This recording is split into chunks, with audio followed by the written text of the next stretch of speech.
జగిత్యాల జిల్లా ధర్మపురి నియోజకవర్గంలో పంచాయతీరాజ్ గ్రామీణాభివృద్ధి శాఖ మంత్రి ధనసరి అనసూయ సీతక్క పర్యటించారు.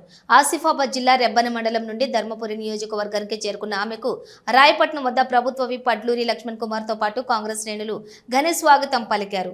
రాయపట్నం నుండి పెద్దపల్లి జిల్లా ధర్మారం మండల కేంద్రానికి చేరుకుని తెనుగువాడ నుండి మల్లన్నగుట్ట వరకు 3,20,00,000 వ్యయంతో ఏర్పాటు చేయనున్న బీటీ రోడ్డుకు శంకుస్థాపన చేశారు. ఆ తర్వాత జగిత్యాల జిల్లాలోని పెగడపల్లి, ఎండపల్లి, వెల్గటూరు మండలాల్లోని బీటీ రోడ్ల ఏర్పాటుకు శంకుస్థాపన చేశారు. అనంతరం పెగడపల్లి మండలంలోని మద్దులపల్లి గ్రామంలో నిర్మించుకున్న వంతెనతో పాటుగా కీచిలాటపల్లి గ్రామంలోని నూతనంగా నిర్మించనున్న గ్రామ పంచాయతీ భవన నిర్మాణానికి భూమి పూజ చేశారు. మొత్తంగా సుమారు 20 కోట్లకు పైగా నిధులతో చేపట్టబోయే అభివృద్ధి పనులకు మంత్రి సీతక్క శంకుస్థాపనను చేశారు.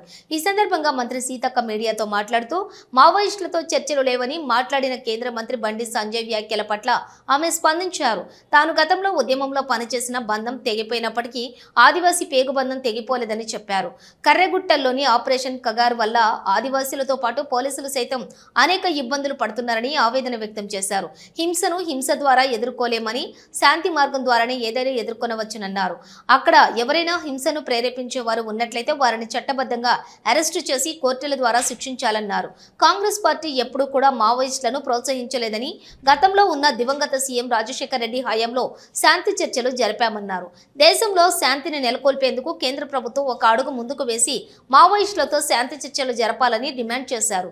ఈ కార్యక్రమంలో పెద్దపల్లి ఎమ్మెల్యే విజయ రమణారావు, జిల్లా కలెక్టర్ కోయ శ్రీహర్ష, కాంగ్రెస్ పార్టీ మండల అధ్యక్షులు Tirupati Reddy, market committee chairman Roopla Naik, Congress శ్రేణులు పాల్గొన్నారు. నేపథ్యం నేను విప్లవోద్యమం నుంచి బయటకు వచ్చిన ఉద్యమ బంధాలు తెగిపోయినాయి కానీ ఆదివాసీ పేగు బంధం అనేది తెగిపోలే. నేను ఆదివాసీ బిడ్డను కాబట్టి ఆదివాసీ ప్రాంతాలలో స్వేచ్ఛ ఉండాలి. అక్కడ 5th షెడ్యూల్ ప్రాంతాలు, ఇప్పుడు ఎండాకాలము వాళ్ళు పనులకు పోలేని పరిస్థితి కాబట్టి శాంతియుత వాతావరణం, హింసని హింసతో ఎదుర్కోలేము. ఎలాంటి దాన్నైనా శాంతియుత వాతావరణంతో ఎదుర్కొంటాం. పోలీసు అధికారులు కూడా చాలామంది ఆ గుట్టలలో ఇబ్బంది పడుతున్నటువంటి పరిస్థితిని కూడా చూస్తున్నాం. ఆదివాసులు కూడా ఇబ్బంది పడుతున్నారు. కాబట్టి ఎవరైనా రాజ్యాంగబద్ధంగా ఉన్నాం కాబట్టి తప్పు వ్యక్తులున్నా, హింసను ప్రేరేపించే వాళ్ళన చట్టబద్ధంగా అరెస్టు చేయొచ్చు.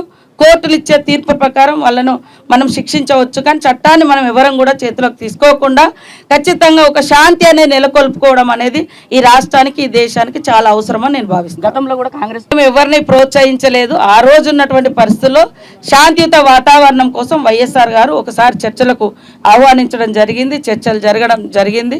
అనంతరం ఇలాంటిది మేము ఎక్కడా చేయలేదు.